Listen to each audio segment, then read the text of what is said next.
Hi everyone, thank you so much for having me. My name is Meron Berhe and I am an Ottawa native. I am a project manager, speaker, and I am also a community builder. And lastly, I am the founder of Black Ottawa Connect. To quote James Baldwin, an African-American author, to be a Negro in this country and to be relatively conscious is to be in a rage almost all the time. And I would say in Canada, if you're plugged into what's really going on in Black, Brown, Indigenous communities, it is much the same. We can't let what happened in 2020 just fade away. And I don't know what will happen in the future, but now that everyone's eyes are open, I really do believe that this is the time to make change.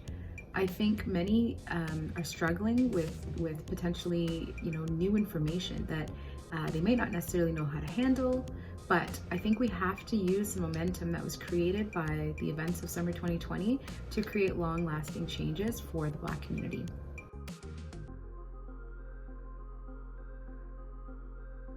I love this year's Black History Month theme, The Future Is Now. And yes, I do think that it resonates. Black history happens every day by regular people like you and I.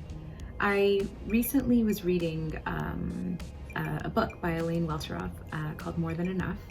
And there is a quote that really spoke to me in that book, and I'll read it now. Sometimes just being yourself is the radical act. When you occupy space and systems that weren't built for you, your authenticity is your activism.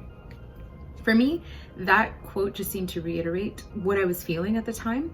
Every day that we live and thrive as regular Black people in white spaces, we are making history.